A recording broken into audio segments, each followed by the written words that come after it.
শুক্রবার রাতে বিশালগড় দীনদয়াল চৌমুহনী এলাকায় পারিবারিক কলহের দরুন কথা কাটাকাটি করতে গিয়ে বিপুল দাসের ভাতিজা অজান্ত দাস উর্ফে অচিন্ত ও তার বাবা বিষ্ণু দাস ধারালো অস্ত্র দিয়ে বিপুল দাসের উপর হামলা করলে ঘটনাস্থলে তার মৃত্যু হয়।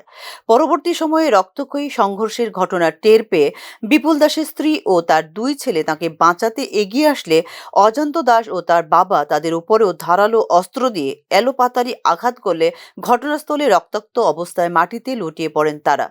রক্তক্ষয়ী ঘটনা প্রত্যক্ষ করে প্রতিবেশীরা বিশালগড় থানায় খবর দিলে ঘটনাস্থলে পৌঁছে পুলিশ ও অগ্নি নির্বাপক দপ্তরের কর্মীরা তাদের হাসপাতালে নিয়ে গেলে কর্তব্যরত চিকিৎসক বিপুল দাসকে মৃত বলে ঘোষণা করেন এবং আহত তিনজনকে জিবি হাসপাতালে স্থানান্তর করেন। বিশালগড় মহকুমা হাসপাতালের কর্তব্যরত চিকিৎসক সংবাদ মাধ্যমকে এ ব্যাপারে বিস্তারিত জানিয়েছেন। ফায়ার সার্ভিস নিয়ে এসেছে চারজন পেশেন্ট। এদের নাম হলো শিমু দাস, জয় দাস, কিষান দাস,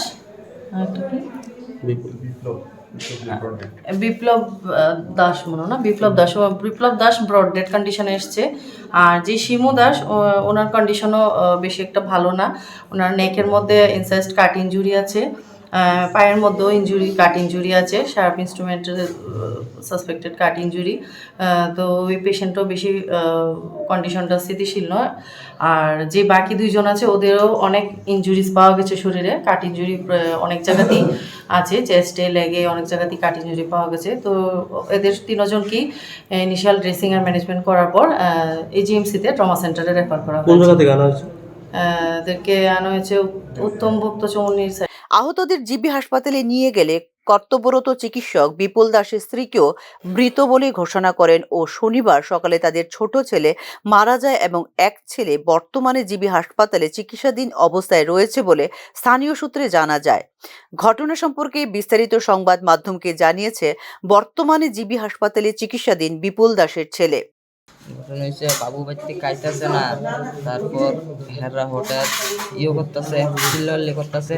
তো বাবু কনে বাবুর আয়া দুই মারণ শুরু করছে। আমরা গেছি পরে, আমরাও গেছি বাবুর আনন্দের লেগে। কে মারছে? আমার ভাই। কেমন ভাই? যেটা তো ভাই। কি নাম? নাম অজান্ত দাস। আচ্ছা।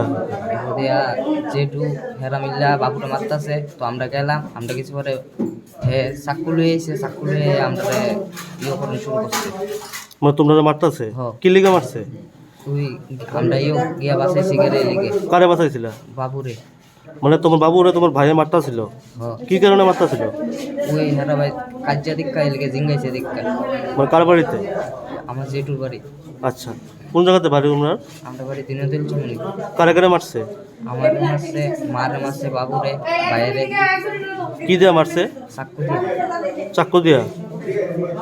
এদিকে বিশালগড় থানার পুলিশ ঘটনাস্থলে ছুটে গিয়ে অভিযুক্ত খুনি অজান্ত দাসকে হাতে নাতে গ্রেপ্তার করলেও বাকি অভিযুক্তরা পলাতক। শনিবার সকালে সরজমিনে ঘটনাস্থল পরিদর্শনে যান জেলা পুলিশ সুপার ভিজে রেড্ডি সহ বিশাল পুলিশ বাহিনী। বর্তমানে এলাকা জুড়ে উত্তেজনার পরিবেশ সৃষ্টি হয়েছে। Bureau report, news now.